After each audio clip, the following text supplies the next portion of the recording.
Hello friends, কেমন আছেন সবাই? আশা করি ভালো আছেন। আমার একে বাংলার আশা চ্যানেলে আপনাদেরকে অনেক স্বাগত, অনেক ভালোবাসা। আমি কিন্তু ভালো নেই, আমার অনেক ঠান্ডা লেগেছে, তাই কথা বলতে অনেক অসুবিধা হচ্ছে, একটু ম্যানেজ করে নেবেন। তাহলে চলুন, আজকে আমি আপনাদের সাথে শেয়ার করব লাউ শাকের ঘন্ট। তাহলে আমি এই রান্নাটা কিভাবে করি দেখতে থাকুন। একে বাংলার আশা, একে বাংলার আশা। এখানে আমি কড়াইয়ের মধ্যে পরিমাণ মতো সরষের তেল নিয়ে নিলাম। প্রথমেই আমি বড়িগুলোকে ভেজে নেব। বেশ লাল করে ভেজে নিয়েছি। এরপরে তেলের মধ্যে দিয়ে দিলাম কালো জিরে আর শুকনো লঙ্কা ফোড়ন।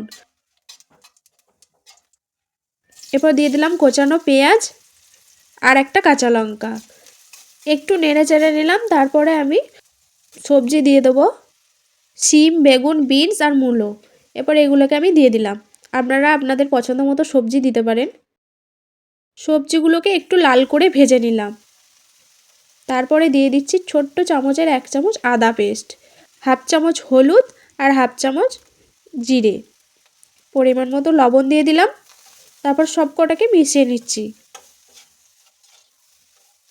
বেশ কিছুক্ষণ নেড়ে চেড়ে এরপর দিয়ে দেবো লাউ শাক। শাকের সাথে এরপরে সবজিটাকে একটু ভালো করে মিশিয়ে নিয়ে জল দিয়ে দেবো। দিয়ে দিচ্ছি পরিমাণ মতো জল। এরপরে আমি 15 মিনিটের জন্য ঢেকে দিলাম। 15 মিনিট পর আমি খুলে দেখছি সব কিছু ভালোভাবে সেদ্ধ হয়ে গেছে। এরপরে আমি আগের থেকে একটা আলু সেদ্ধ করে রেখেছিলাম, সেটা আমি দিয়ে দিলাম। আর দিয়ে দেবো বড়িটা, যেটা ভেজে রেখেছিলাম। এরপরে সব কটাকে ভালো করে মিশিয়ে নিচ্ছি। দিয়ে 10 মিনিট ফুটিয়ে নেব। তাহলেই আমার 90% হয়ে যাবে। খুব সুন্দর সব কিছু হয়ে গেছে। এরপর দিয়ে দিচ্ছি অল্প একটু চিনি আর ধনেপাতা। ব্যাস, আমার কিন্তু পুরোপুরি লাউ শাকের ঘন্ট রেডি। এরপর গরম গরম ভাতের সাথে পরিবেশন করুন।